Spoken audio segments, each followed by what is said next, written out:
우리 옆에 있는 성도님들과 함께 인사 나누시겠습니다. 오늘 말씀으로 은혜 받읍시다. 함께 우리 나누겠습니다. 말씀으로 은혜 받읍시다.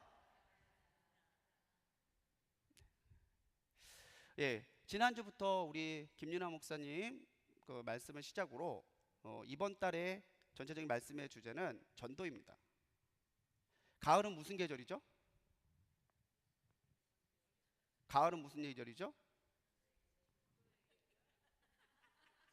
제가 어려운 걸 물어봤나요? 예, 결실의 계절, 수확의 계절이죠. 가을에 부흥회가 마련된 이유가 있습니다. 가을이 왜 선선하고 이런 것도 좋지만 우리가 정말 영적으로 거두고 풍성해지고 더 많은 은혜를 누려야 될 시기이기 때문에, 정말 중요한 시기이기 때문에 저희가 부흥회를 이 시기에 하는 거예요. 가을을 천고마비의 계절이라고 부르죠. 하늘은 높고 말은 살찐대요. 그런데 어떤 사람이 그러더라고요.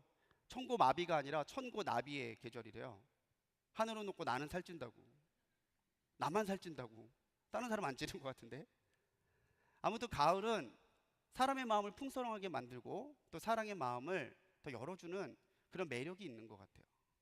그래서 이 수확의 계절, 결실의 계절에 하나님이 가장 기뻐하시는 수확인 전도에 대해서 우리가 함께 은혜를 나누며 진행할 텐데, 오늘 두 번째 시간의 제목은 전도 길라잡이입니다. 길라잡이란 말을 잘 여러분들이 아실 텐데요, 전도에 대해서 우리가 먼저 들어가는 가장 대전제가 있어요. 전도의 가장 큰 대전제는 뭐냐면요, 쉽다입니다. 많은 사람들이 전도라는 말을 들으면 어려워해요. 벌써부터 마음이 부담스러워하고, 난 다른 건 다 하겠는데 전도는 못 하겠다고. 알다시피 내가 혈액형 쓰리뿔 A형이잖아. 다른 사람만 쓰면 얼굴이 빨개져서 난 얘기를 못 하겠어. 근데 모든 일이 다 그렇죠.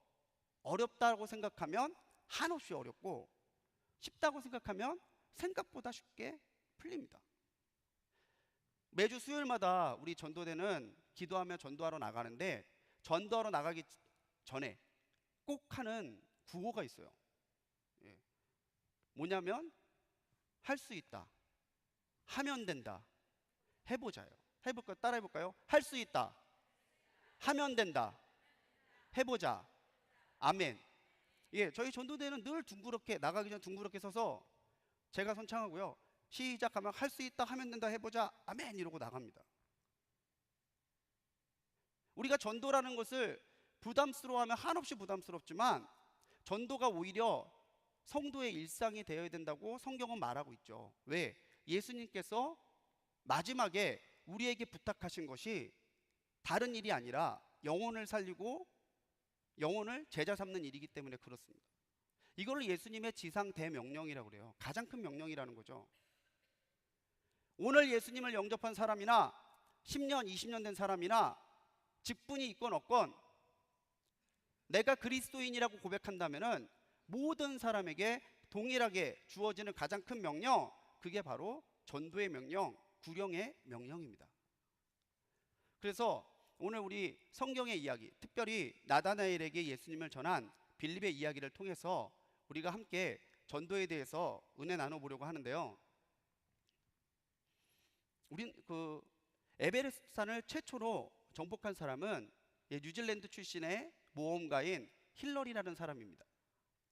근데 이 사람이 영국 등반대에 소속이 돼서 에베레스트를 오르는데 그 길을 잘 모르잖아요. 산이 어떤지 모르잖아요. 그 지역에 사는, 네팔 그 지역에 사는 사람이 있어요. 그를 세르파 족속이라고 그러는데, 족속의 이름이지만 이제 세르파는 또 다른 의미를 가지게 됐습니다.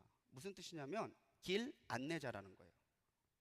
이 사람들이 산을 오르는 사람들의 길잡이가 되고 또 같이 짐을 날라주는 동역자가 돼서 그 험난한 길을 올라갑니다. 처음 그 산을 정복할 때 영국 등반대에서 한 가지의 철칙이 있었대요. 뭐냐면 앞장은 영국 사람이 쓴다는 거예요. 왜? 산을 처음 받는 영광은 누가? 영국 사람이 누려야 되니까. 그래서 일진이 올라갔어요. 열심히 올라갔다가 실패했습니다. 정상에 못 올라갔어요. 그래서 1진 대신에 2진이 올라가게 되는데 이 힐러리라는 사람은 2진에 속해 있었어요. 뉴질랜드 사람이니까. 그리고 거기에 텐징 노르가이라고 하는 세르파가 같이 올라가게 됩니다. 이 사람은 원래 짐을 날라주는 포터에서 시작한 사람인데 하도 포터를 많이 하다 보니까 그쪽 길에 대해서, 상황에 대해서 너무 잘 알게 됐어요. 그래서 길 안내자로 같이 따라가게 되는데 이 이진이 정상을 밟습니다. 그래서 힐러리가 뉴질랜드 사람인데도 영국 왕실에서 기사자기를 받아서 힐러리 경으로 불리게 되죠. 만약에 힐러리에게 길을 알려주는 텐징이라는 사람이 없었다면, 셰르파가 없었다면요, 이 사람은 정상 밟기 쉽지 않았을 거예요. 아니, 못 밟았을 수도 있습니다. 누군가 길을 알려주고 누군가 길을 보여준다고 하는 것은 굉장히 중요한 일이죠. 중국에는 고비 사막이라고 하는 사막이 있어요. 굉장히 넓고 황량한 땅인데 여기에도 관광객들이 있고 또는 그 고비 사막을 지나가는 여러 사람들이 있습니다. 근데 그 사람들이 꼭 붙는 사람이 누구냐면 지금 화살표로 가려져 있는 안내자예요, 안내자. 그 지역에서 사막을 잘 알고 있는 사람. 사막은 변화무쌍합니다. 어제까지 있었던 언덕이 다음날 아침에 오면 없고요. 온갖 기후 속에서 이 사막을 지난다는 건 쉬운 게 아니에요. 그런데 마찬가지로 사막을 잘 아는 사람이 길을 서서 앞장서서 가주면 그 일을 잘 감당할 수 있다는 거죠. 요즘에 디지털 치매라고 하는 말이 유행이랍니다. 치매가 무슨 건지는 아시죠? 디지털 치매는 뭐냐면 디지털 기계가 서버리면은 모든 사람의 생활이나 먼 게 멈춰버리는 거예요. 치매당한 것처럼. 예, 저 어렸을 때도 저희 어머니가 전화번호 주셨어요. 전화번호부. 거기 큰 집 전화번호가 뭐지? 그러면 아무도 모르지만 어머니는 아세요. 031에 뭐 바로 나오세요. 근데 요즘에는 남편 전화번호도 모르잖아요. 핸드폰 잊어버리면 전화번호가 붕 떠요. 그래서 가끔 SNS에 전화기가 고장났어요, 전화번호 좀 남겨주세요, 이런 글들이 올라옵니다. 편리하긴 한데 그게 없으면은 모르는 거예요. 근데 이게 운전에서도 마찬가지죠. 내비게이션만 있다면 전국 어디를 갈 수 있는데 내비게이션이 없는 순간 집안 마트를 제외하고는 갈 수 있는 곳이 없어져요. 길이라고 하는 것은 우리에게 그만큼 밀접하지만 길을 모른다고 하면은 굉장히 큰 문제가 우리 가운데 생긴다는 거죠. 이거를 비슷하게 우리 영혼에 적용을 시켜 본다면 전도라는 것을 막연하게 생각하는 사람한테 누군가가 이것이 전도입니다라고 알려준다면, 예수님을 모르는 사람들한테 예수님에게 오는 길을 보여주고 알려줄 수 있다면 그건 단순하게 그 사람에게 길을 알려주는 것 이상의 의미가 있습니다. 왜냐하면 오늘 말씀에 나와 있는 것처럼 나다나엘이 변화되어 예수를 믿은 것처럼 그 사람의 삶이 바뀌는 일이 일어나기 때문이죠. 왜 우리가 모든 것을 다해서 집중해서 영혼에게 복음을 증거하는 전도의 사명을 살아야 되냐면은, 그렇지 않는다면 그 사람이 영적으로 살 수 없기 때문입니다. 예수님을 만나지 않는다면 그 사람의 삶이 변화될 수 없기 때문이라는 거예요. 그래서 전도는 선택이 아니고 필수입니다. 전도는 해도 되고 안 해도 되는 선택의 여지가 있는 것이 아니라 예수님을 알고 예수님의 이름으로 구원받은 모든 그리스도인이라면은 마땅히 힘쏟아서 이루어야 되는 귀한 사명이라는 거죠. 길라잡이라는 말을 사전에서 찾아보면 길을 인도해 주는 사람이나 사물, 유효로 길잡이라는 단어를 씁니다. 우리는 구원의 유일한 길이 예수 그리스도라는 것을 알고 믿고 있습니다. 그런데 예수님을 만나지 못한 사람, 예수님을 알지 못한 사람들은 그렇지 않다라는 거죠. 그들은 그들의 삶이 너무나 익숙해져 있어요. 예수님이 아니고서도 자기는 잘 회사 다닐 수 있고 자기 생활 할 수 있고 자기 하고 싶은 대로 다 할 수 있다라고 생각을 합니다. 자기 마음대로 자기 멋대로 할 수 있겠죠. 그런데 그게 고작 70에서 80년이에요. 내 마음대로 하고 살아도 70년, 80년이에요. 우리에게 70년과 80년이 주어졌다는 것은 물론 우리가 그렇게 연약하다는 뜻이기도 하지만 동시에 이 70년, 80년을 어떻게 지혜롭고 어떻게 영적으로 잘 준비해야 우리의 영원한 삶을 하나님 앞에서 누리고 이어갈 수 있는가를 깨닫게 되는 시간이기도 해요.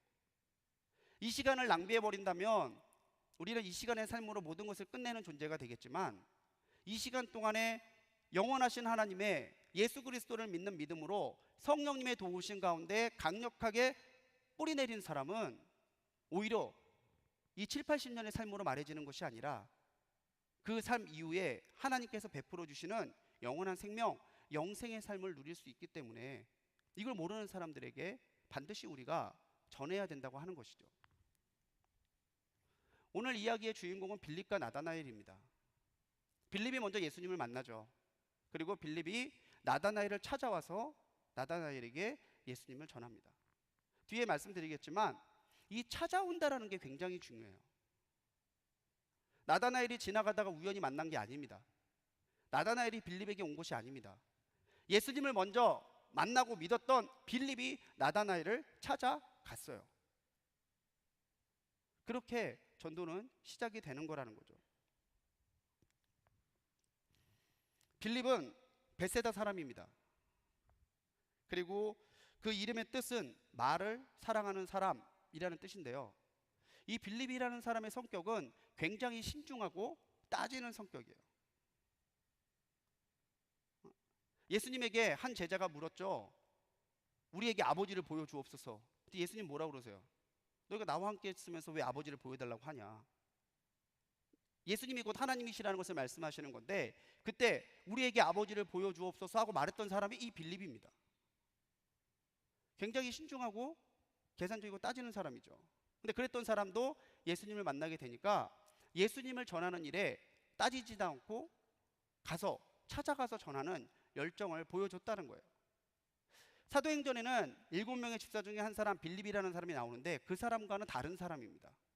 이름이 똑같다고 혹시 착오가 있으실 것 같아서 제가 좀 적어놓은 거고요.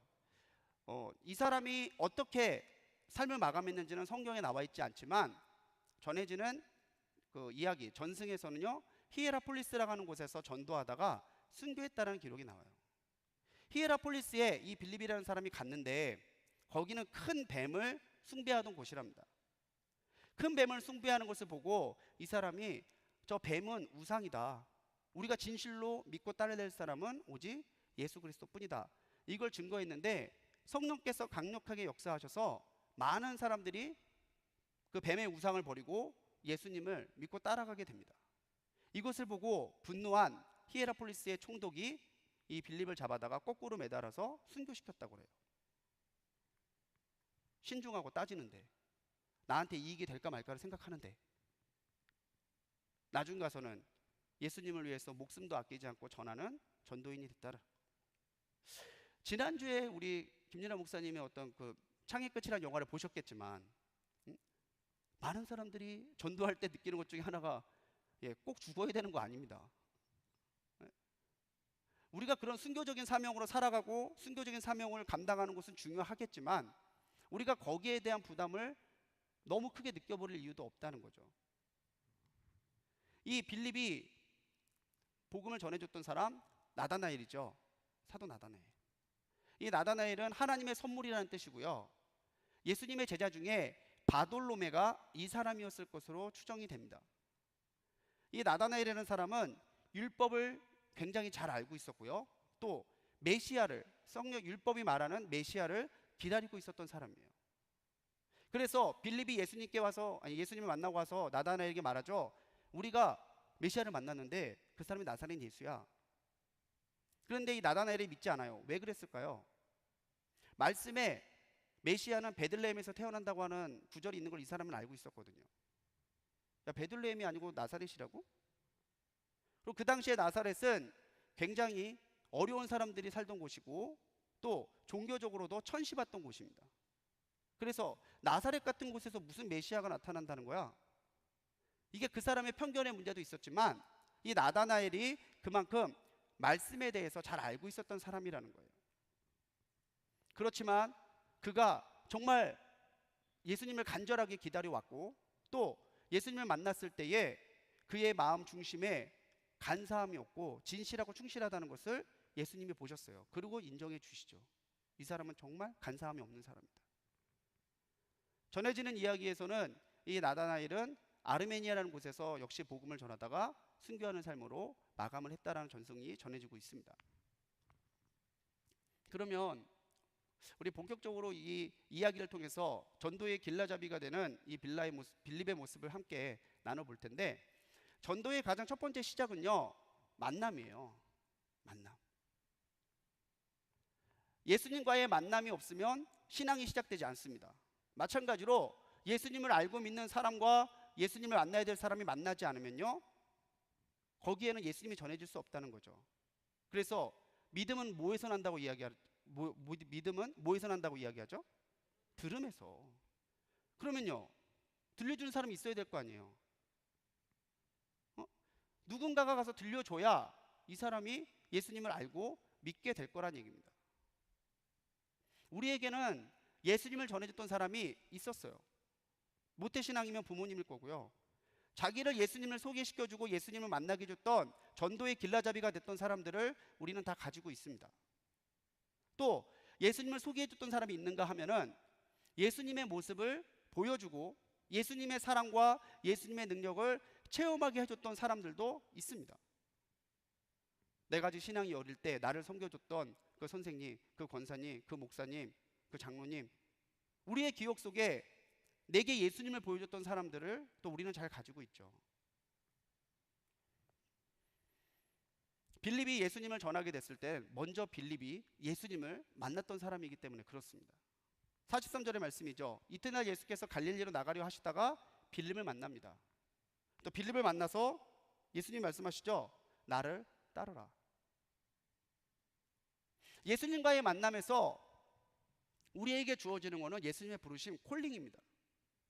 주님이 나를 불러주신다는 거죠. 오늘 우리가 예수님을 믿고 이 비오는 수요일 날 세상 가운데 있지 아니하고 주님의 몸된 교회에 있는 것은 주님이 우리를 불러주셨기 때문입니다. 그 부르심에 내가 응답하고 내가 순종해서 이 자리에 나올 수 있었다는 거죠. 내가 특별하게 믿음이 뜨겁고 내가 특별하게 사랑받을 만하고 내게 그런 조건이 있어서가 아니라 오히려 나를 긍휼하게 보시고 나를 사랑하시는 주님이 불러주셨기 때문에 이 자리에 있었다는 거죠.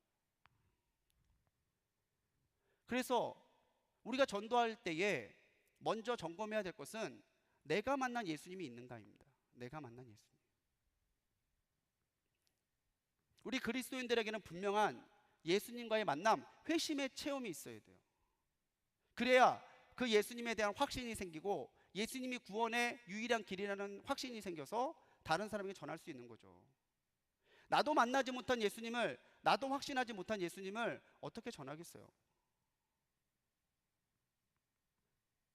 우리가 많은 기도 제목을 놓고 많은 간구를 하고 하나님께 나가지만 가장 우리가 하나님께 간절히 간구해야 될 것은 나를 만나달라는 간구입니다. 하나님과의 만남, 예수님과의 만남이 우리가 과거형이 되면 안 돼요.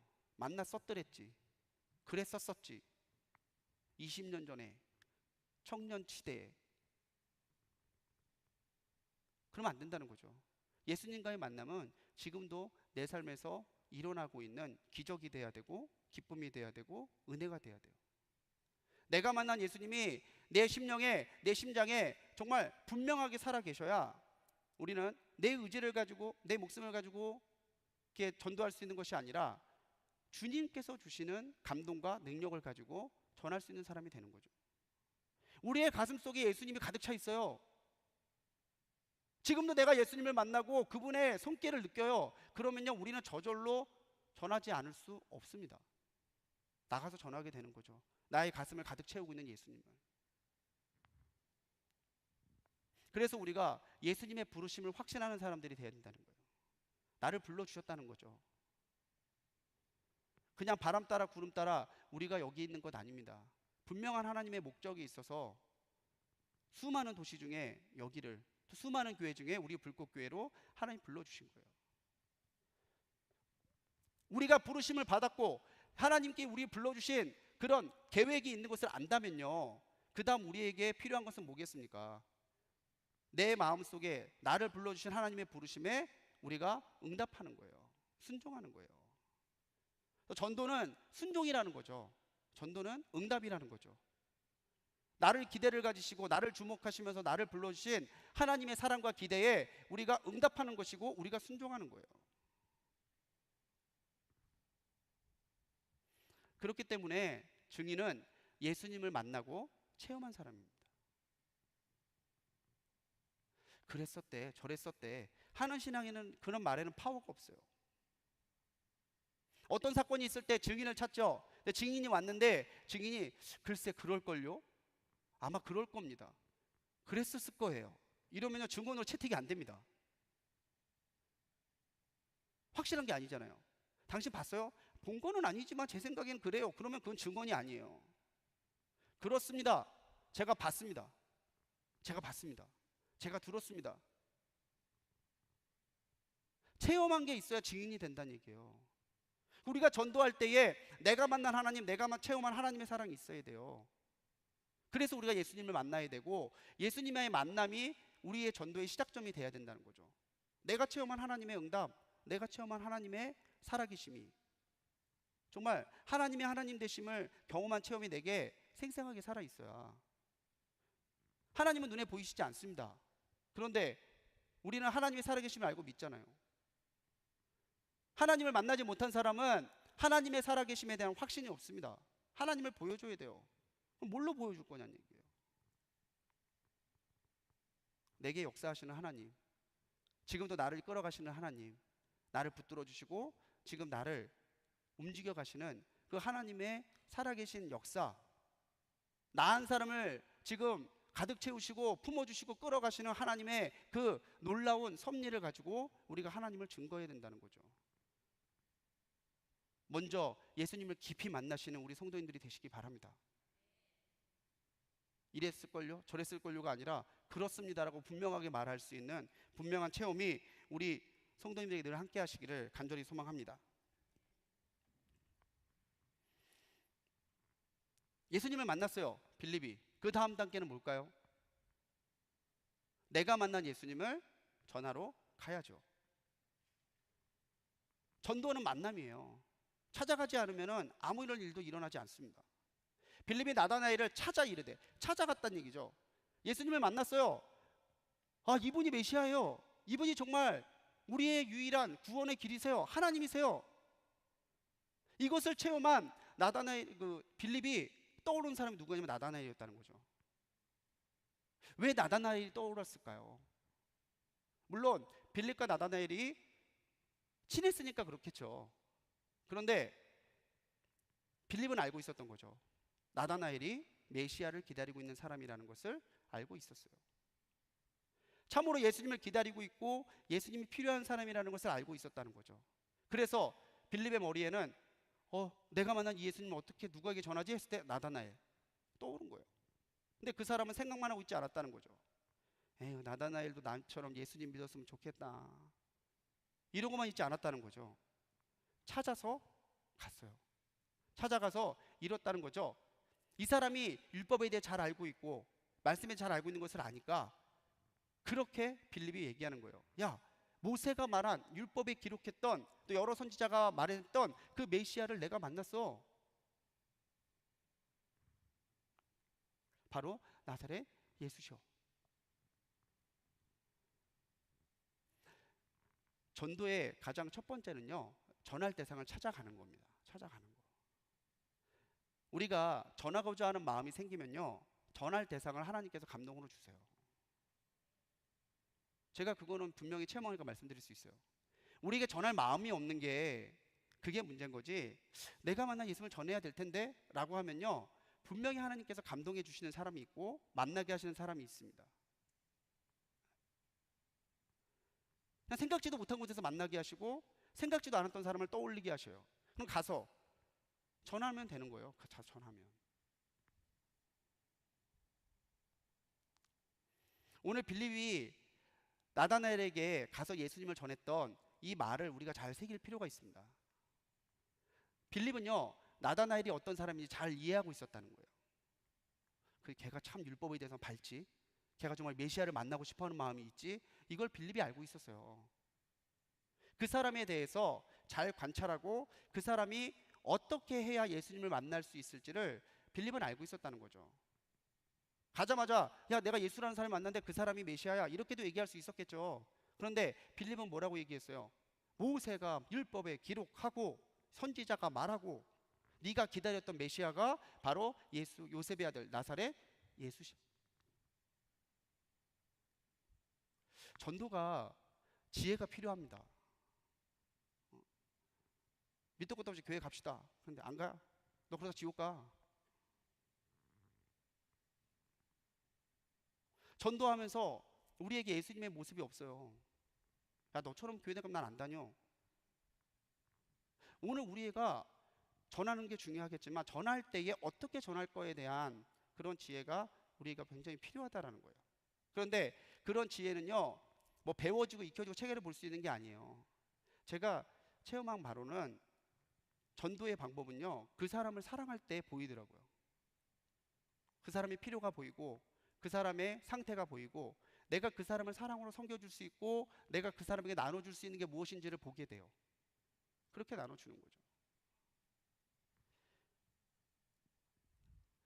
제가 예전에도 한번 그 예화를 드린 적이 있는데, 제가 우리 교회 부임한 지 얼마 안 됐을 때 예배 시간에 딱 봤는데 우리 권사님 두 분이서 손 붙잡고 막 권사님 잘 지냈어 이러시는 거예요. 뭐 남들이 보면 한 10년, 20년 만에 만나는 사람 같아요. 지난주에도 만났는데. 제가 가서 두 분 너무 친하신 것 같아요 그랬더니 한 권사님이 얘기하시더라고요. 내가 우리 교회 처음 왔을 때 이분이 우리 속장님이셨다고. 내가 그때 참 빤질됐어요. 교회 오기 싫어가지고. 그러면은 전화하고 찾아오고 애 봐주고 반찬 해주고 그랬더니 그 옆에 있는 권사님이 그러시더라고요. 지금 하라면 못해. 지금 하라면 못해. 그런데 그들은 그게 그 섬김이 고리가 된 거예요. 어떻게든 우리 교회 막 등록한 이 사람, 우리 속회에 막 들어온 이 사람 예수님 잘 믿게 하고 싶고 우리 교회 잘 나오고 싶으면 그 마음 한 가지 때문에 그 사람을 그렇게 섬긴 거죠. 뭐가 필요할까? 그 집에 애가 어리니까 애를 봐주면 되겠다. 보였다는 거죠. 만남이라고 하는 것이 그런 거예요. 그 사람에 대한 이해와 사랑이 기반에 있는 만남과 그렇지 않은 만남은 분명히 차이가 있죠. 그 사람에 대해서 잘 알고 그 사람에 대해서 정말 그 사람의 영혼 한 사람만을 바라는, 한 영혼만을 바라는 마음으로 대하고 만나는 것과 그냥 아무 생각 없이 가서 대하는 건 분명히 차이가 있어요. 그래서 우리가 예수님을 전하고자 할 때, 내게 감동 주시는 사람을 만나고자 할 때에는 그 사람을 사랑으로 관찰하는 시간이 조금은 필요합니다. 이 사람의 기질도 좀 보셔야 되고, 이 사람은 이런 부분 되게 예민하네, 이 부분은 얘기를 피해야 되겠다, 이런 것도 좀 봐야 되고, 우리가 지혜롭게 그 사람과의 만남과 그 사람과의 접촉점을 찾는 그런 노력이 우리에게 먼저 있어야 돼요. 그럴 때 그냥 나다나엘한테 가서 내가 예수님 만났는데 그 사람이 메시아래, 그럼 나다나엘은 그렇게 크게 관심을 안 가졌을 수도 있어요. 그런데 빌립이 모세가 말한, 선지자가 말한, 그렇게 풀어가니까 내가 기다리고 있는 메시아가, 성경에 말한 메시아가 그 사람이라고? 나다나엘이 그 말을 들어주고 있잖아요. 전도할 때, 우리가 전도 나가면 그렇지만 전도할 때 거절하는 사람들이 거의 대부분 관심이 없어요. 바빠요. 뭐가 그렇게 바쁜지. 내가 보기엔 하나도 안 바쁜 것 같은데. 지금 일 있어요. 바빠요. 이러고 가셔요. 그렇게 만나는 접촉점도 중요하지만 우리가 특히 우리 가족들, 또 우리 정말 살아가는 주변의 사람들에게 예수님을 전할 때 한번 그 사람에 대해 이해하고 풀어가는 시간이 굉장히 중요하다는 거죠.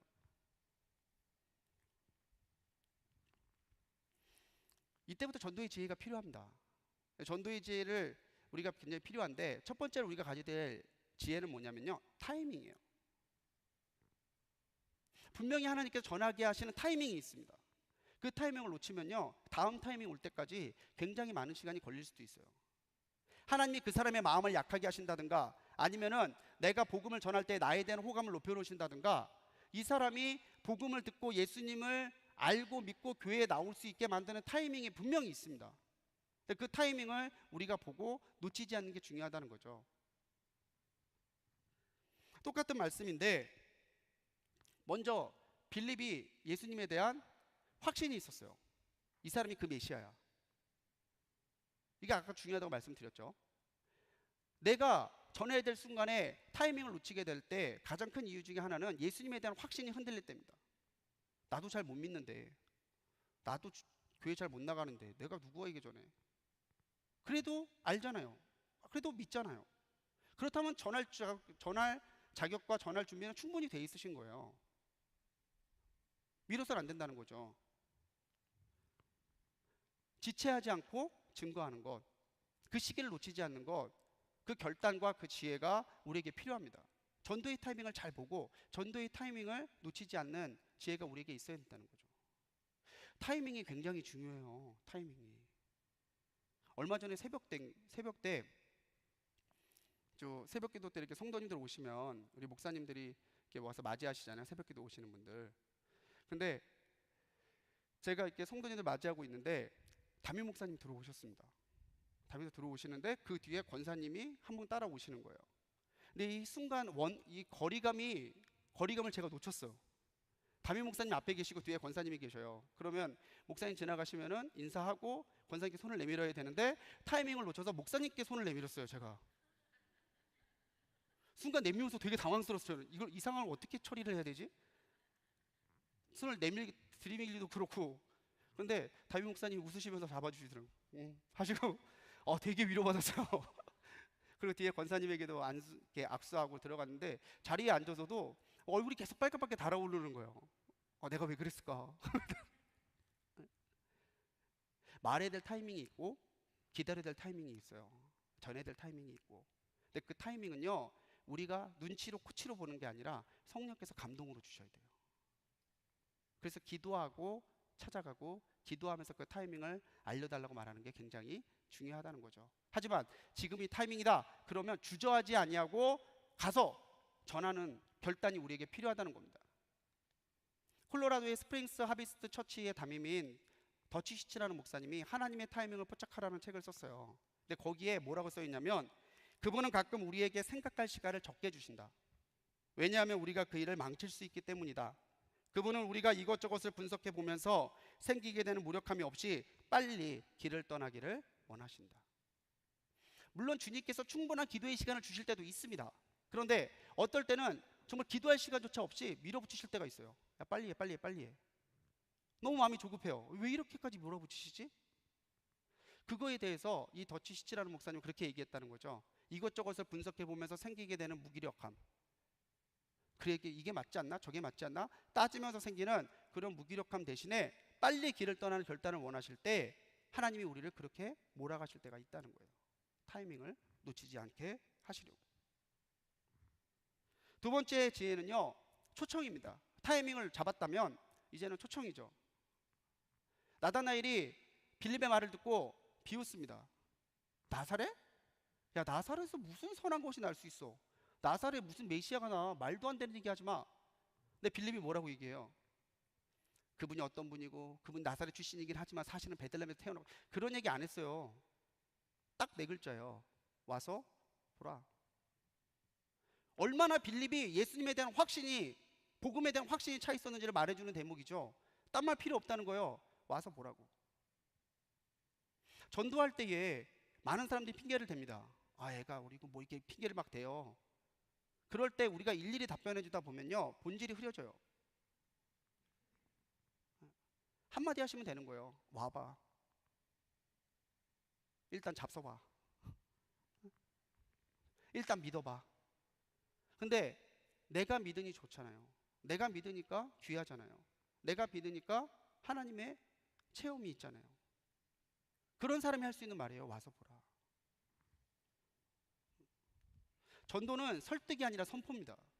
이 사람을 설득시키려고 하지 마세요. 설득은 내가 하는 게 아니고요, 성령께서 그 마음을 주장하시는 거예요.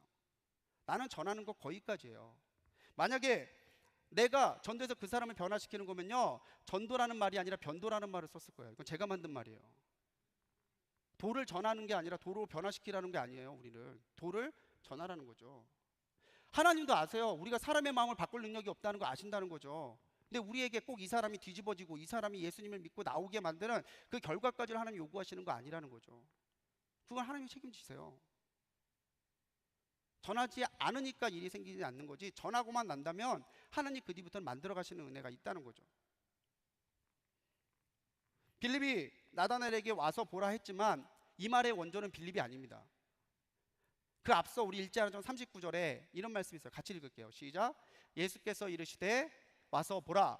그러므로 그들이 가서 계신 데를 보고 그날 함께 거하니 때가 10시쯤 되었더라. 아멘. 세례요한 앞을 예수님이 지나갑니다. 그 세례요한의 두 제자가 세례요한의 말을 듣죠. 보라, 하나님의 짐을 지고 어린 양이로다. 그 두 사람이 예수님을 따라갑니다. 우리 선생님이 당신에 대해서 이렇게 얘기하는데, 그랬더니 예수님이 딱 저걸 말씀하신 거예요. 와서 봐라. 내가 메시아인지 아닌지, 너희 선생 요한이 나를 착각한 건지 제대로 본 건지 네가 와서 보라는 거예요. 오늘 우리에게 이런 담대한 선포가 있어야 된다는 거죠.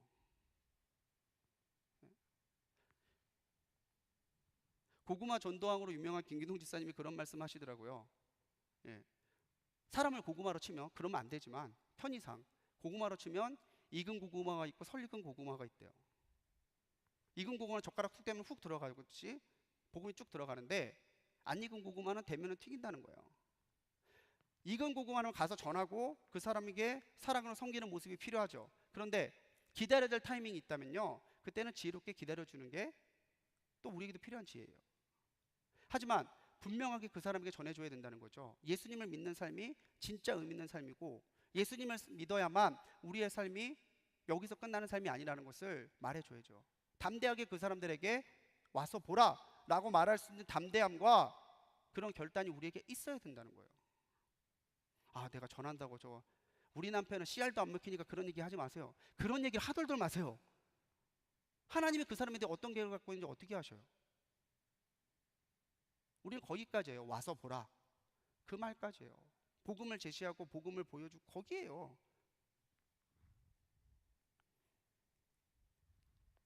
그래서 우리가 하나님 앞에 초청하는 그 자리에서 드러날 것은 하나님을 증거하는 겁니다. 내가 만난 예수님, 내가 만난 하나님 전하는 거예요. 학적으로 잘 짜갖고 뭐 기승전결 서론본론 결론 필요 없어요. 내가 만난 예수님, 나 어릴 때, 나 20살 때에, 나 21살 때에, 내가 병들어 있을 때에, 내가 고난 가운데 있을 때에, 나를 슬퍼하고 내가 아픈 가운데 있을 때에 나를 찾아와 주시고 만난 하나님, 내 기도에 들어주신 하나님, 지금도 살아계셔서 나에게 역사하시고 내 모든 것을 주관해 가시는 하나님, 내가 만난 하나님 담담하게 풀어주시면 돼요.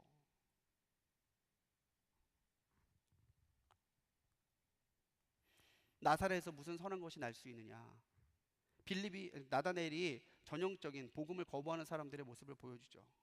내 생각에 사로잡혀서, 내 기준에 사로잡혀서, 내 생활에 지금 너무 익숙해서 예수님을 믿어야 될 필요성과 복음의 소중함을 모르죠.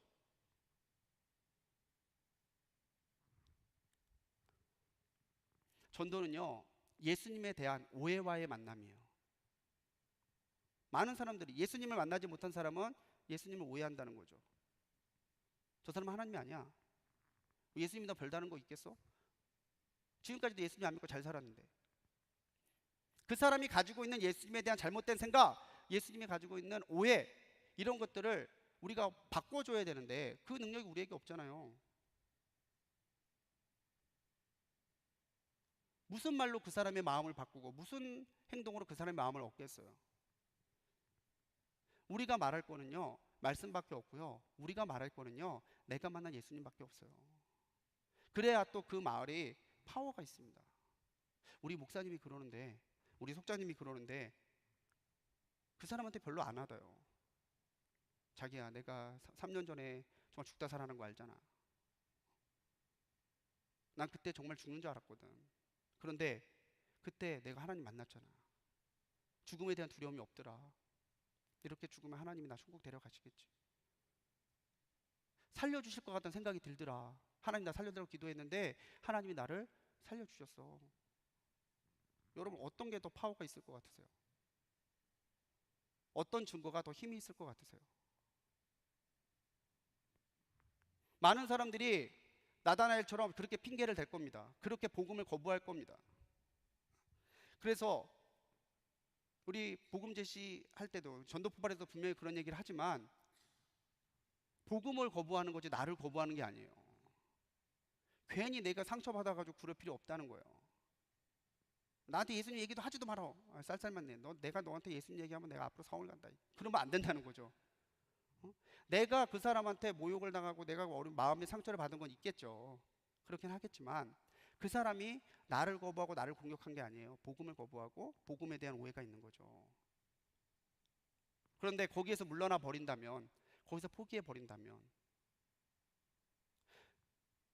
그래, 저 사람이 하나님 믿을 사람이면 나 아니고도 다른 사람이 전할 거야.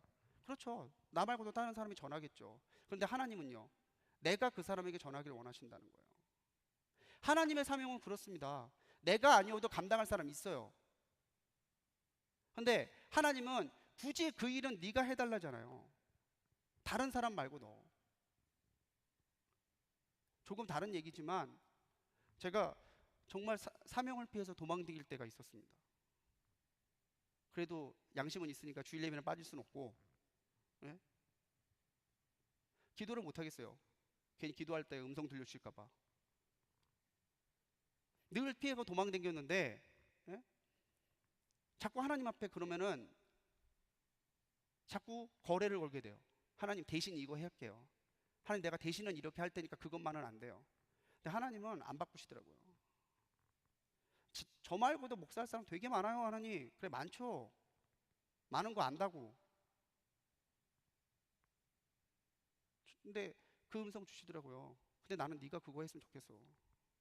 나는 네가 목사 됐으면 좋겠어. 제가 그 음성 듣고 마음을 바꿨거든요.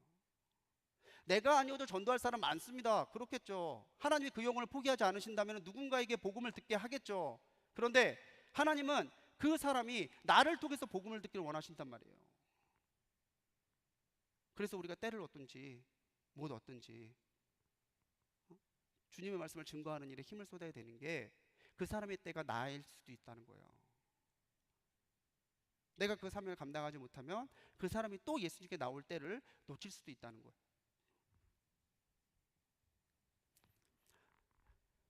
영국의 목사이자 주석가이고 신학교에서의 윌리엄 바클레이라는 분이 있어요. 이분이 쓴 바클레이 주석도 굉장히 유명한데, 이 바클레이라는 분이 그리스도의 제자들이 복음을 전한 이유는 그것이 의무였기 때문이 아니라 그 외에 다른 어떤 것도 할 수 없었기 때문이다 라고 썼습니다. 그 사람들이, 제자들이 예수님을 순교하기까지 전한 거는 그게 의무감으로 이거 반드시 안 하면 하나님께 두드려 맞겠지, 그런 의무감이나 그런 게 아니라 내가 제자라면은 내가 하나님 앞에 드릴 수 있는 최고의 것이 예수님 전하는 거, 그것밖에 없었기 때문에 그들이 그렇게 했다는 거예요. 우리는 많은 것을 내려놓고 포기하고 예수님을 전하는 사람들을 주변에서 많이 봅니다. 얼마 전에 몇 해 전에도 우리 교회에 오셨었지만 내려놓음, 더 내려놓음, 이런 책도 쓰신 분도 있잖아요. 선교사님도. 내가 있는 거 다 가지고, 내가 가는 거 다 누리고, 내가 가는 거 다 쓰면서 주님 전하겠다. 우리가 참으로 부담을 가져야 될 부분이 있다면요, 그거예요. 전하는 게 부담이 아니라 내가 하나님 앞에 얼마나 내려놓은 삶을 살고 있고, 하나님 앞에 예수님의 우선순위가 얼마만큼 되는지, 주님이 1등인지 그걸 점검하는 게 먼저 있어야 돼요. 그리고 나서 전해야 되는 거죠. 영적인 우선순위가 잡혀있지 않은데 아직도 나는 주변에 예수님의 잡고 있는 게 너무 많은데 그 사람이 어떻게 입을 벌려서 전하겠어요. 섬길 자세, 섬길 준비가 돼 있는 사람이 증거하게 돼 있습니다. 바클레이 목사님 그걸 얘기한 거죠. 의무감이나 억지로 한 것이 아니라 제자로서 드릴 수 있는 가장 큰 사랑, 가장 큰 하나님 앞에 드릴 수 있는 헌신이 전도였기 때문에 전했다는 거예요. 전도를 하게 되면 이제 결과가 나오죠. 하나님이 만나 주십니다. 우리가 분명히 확신해야 되는 건요, 전도에는 결실이 있다는 거예요. 결과가 있어요. 지난번에 우리 태국 목사님도 오셨을 때 같이 은혜 나누다가 태국 목사님 중에 한 분이 그런 얘기를 하시더라고요. 자기가 오랫동안 복음을 전하는데 너무 힘들 때가 있대요. 왜냐니까 아시다시피 태국은 불교가 강하잖아요. 전에도 결실이 안 나타나서 자기가 너무 힘들 때가 있대요. 어떤 사람은 자기가 1년 동안 전했는데 들을 것 같더니 믿을 것 같더니 결국엔 아직도 안 믿고 있대요. 그런 사람을 볼 때 인간적인 낙심함이 든다고. 그래서 제가 콩나물에 대한 얘기를 말씀드렸어요. 우리 잘 알고 있는 비유지만, 근데 제가 이번에 알았는데 태국에는 콩나물이 없대요. 태국에는 숙주만 있대요. 예, 숙주나 콩나물이나 저는 그게 그거 같은데 단호하게 얘기하시더라고요. 태국에는 콩나물이 없다고. 근데 우리는 한국에는 콩나물이 있어 콩나물을 키우는데 그거는 아무것도 안 하고 물만 붓는다고. 물만 붓는다고. 물 다 빠져요. 어떨 때는 부은 만큼 다 가져나가는 것 같다고. 그런데 콩나물은 자라요. 목사님이 지금까지 전하신 것 하나님 기억하신다고. 절대 쓸데없지 않을 겁니다. 분명히 하나님 그 영혼 불러줄 때가 있을 겁니다. 그랬더니 그 목사님이 아멘이란 말씀하시고 다시 한번 가서 그 사람에게 전해야겠다는 얘기를 하시더라고요. 근데 전하면서 제가 은혜 받았어요. 전하겠다잖아요. 그러면서 저는 그렇게 말씀드렸지만 나도 이렇게 핑계대고 저렇게 핑계대고 있는 건 없나? 라는 생각을 해보게 되더라고요.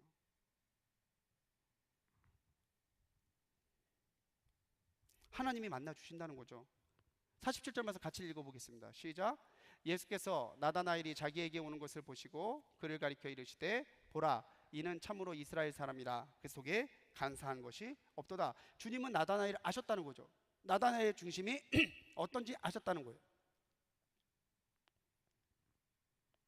증거할 때 하나님이 그 사람을 만나 주십니다. 듣지 못하면 하나님에 대해 모르겠지만 한 번에 들은 사람은 그 사람에게 예수님이라는 존재가 각인돼 있어요. 믿지 않을 뿐이고 결단하지 못할 뿐이지 그때 들었던 예수님, 내 친구가 그때 말했던 예수님, 우리 옆집 사람이 말했던 예수님, 길에서 만났던 그 사람이 말했던 예수님 새겨져 있다는 거죠. 불씨가 돼 있다는 거예요. 거기에 예수님 만나주심으로 불 붙어주시는 시간이 분명히 있습니다. 그래서 유명한 이야기잖아요. 기도가 쌓인 영혼은 하나님이 기억하신다니까요. 내가 몇 번째로 그 사람에게 예수님을 전하는 사람인지 모를 겁니다. 첫 번째로 전하는 사람이 될 수도 있고요.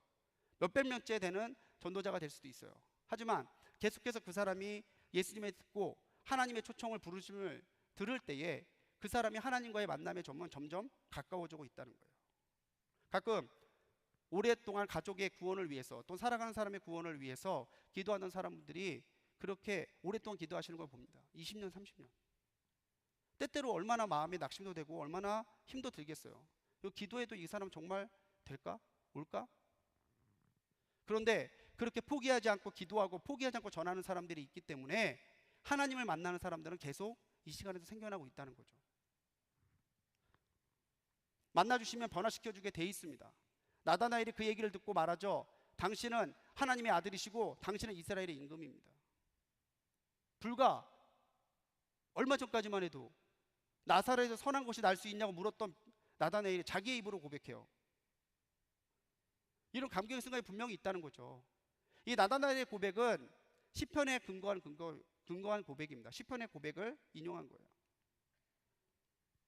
이런 복음이 일으키는 역사를 우리가 기대하고 전도하는 것과 그렇지 않은 것은 분명한 차이가 있다는 거죠. 내가 이 사람이 변화될 거라고 생각하고 전해야지 내가 이런 말한다고 이 사람은 뭐 속이에 경일게야 이렇게 지나가 버리면 안 된다는 거예요. 지금 내가 이번에 전하면 될 거야. 안 되면요. 이번 전하면 될 거야. 안 되면요. 이번에 전하면 될 거야. 우리도 그래서 예수님 믿는 사람 됐어요.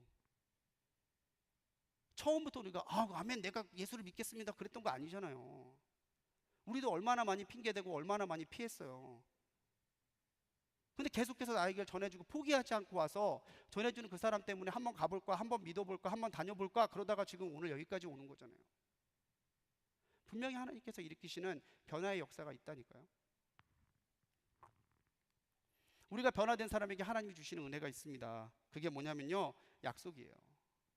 예수께서 대파 이르실 때 내가 너를 무화과나무아래에서 보았다 함으로 믿느냐? 예수님 믿는 것만 해도 좀 큰데 예수님은 나다나엘에게 한 말씀을 더 덧붙이세요. 이보다 더 큰 일을 보리라.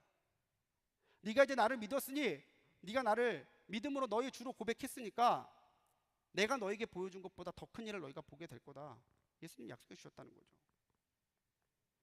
우리가 전도해야 되는 이유가 거기에 있어요. 하나님은 약속으로 우리에게 임재하시거든요. 그런데 예수님은 그 약속으로 들어가는 유일한 길이시거든요. 예수님을 모르신다면, 예수님을 믿지 않는다면 그 약속을 받을 수 없고 약속에 들어올 수 없거든요. 그런데 우리가 가서 전할 때에 그 사람이 입술을 열려서 예수님이 나의 주님이다 고백할 때에 그 사람도 우리처럼 하나님이 주시는 그 영원한 약속을 소유하게 되기 때문에 그렇다는 거죠. 요한복음 1장 12절 말씀입니다. 영접하는 사람에게는 뭘 주신다고 그래요? 자녀의 권세요. 자녀의 권세.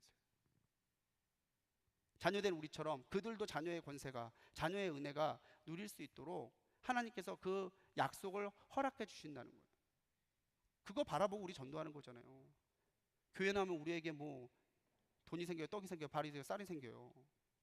그냥 한 영혼 교회 나와서 예수님 믿고 예수님 안에 있는 영원한 약속을 누리는 거, 그게 보람이고 그게 기쁨이잖아요. 그래서 전하는 거잖아요.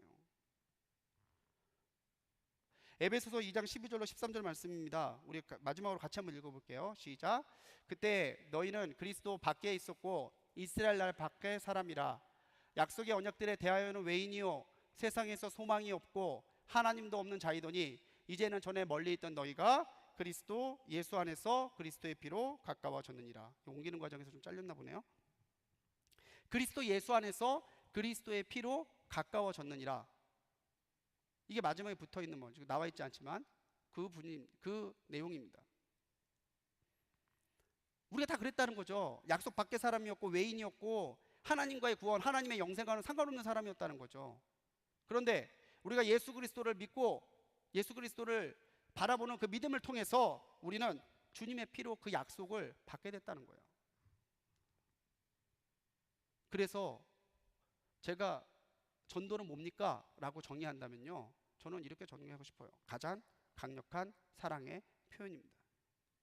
내가 저 사람을 사랑할 때에 저 사람한테 보여줄 수 있는 가장 큰 사랑의 표현은 저도 나처럼 예수님 믿고 예수님 안에 있는 영생과 소망을 누리게 하는 거예요. 그것 때문에 오늘도 많은 분들이 영혼을 품에 안고 눈물로 기도하고 있어요. 남편을 품에 안고, 자녀를 품에 안고, 아내를 품에 안고, 부모님을 품에 안고.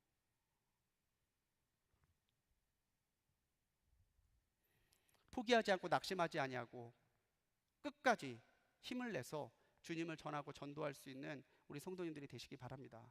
그래서 정말 하나님을 알지 못하는 사람들에게 전도의 길라잡이가 되는 우리 모든 성도님들이 되시기 바랍니다. 전도는요, 내가 만난 주님 찾아가서 전하는 거예요. 부담 갖지 마세요. 어려워하지 마세요. 저 성경 잘 몰라요. 모르셔도 돼요. 알고 더 공부하고 전하면 더 좋겠지만 내가 가서 몇 장 몇 절 얘기할 거 아니잖아요. 내가 만난 예수님, 그리고 그 예수님이 말씀으로 확증되고 말씀으로 더 깊이 알게 된 그분 가서 전하면 된다는 거죠. 말씀이 필요 없다는 얘기가 아니라 지식보다는 내가 만난, 내가 체험한 예수님이 더 절실하게 증거되어야 된다는 얘기예요. 전도의 때를 놓치지 않고 결단하는 믿음이 우리에게 필요합니다. 하나님의 타이밍을 잘 보십시오. 분명히 하나님이 감동 주시는 때가 있어요. 전도의 대상자를 이해하고 지혜롭게 전하는 노력이 필요합니다. 우리가 전하면요, 하나님은 반드시 결과를 책임지십니다. 우리 이러한 믿음과 이런 확신을 가지고 하나님이 찾으시는 이 시대의 전도의 길라잡이가 되는 우리 모든 성도님들이 되시기 바랍니다. 가장 쉬운 전도의 방법을 알려드릴게요. 수요일 1시에 백사모로 오시면 됩니다. 전도의 울렁증을 확실하게 고쳐드립니다. 예. 감사해요. 예. 우리 있는 곳에서 어디에서나 복음을 전하는 주님의 전도 길라잡이가 되는 우리 성도님들 되시기 바랍니다. 기도하시겠습니다.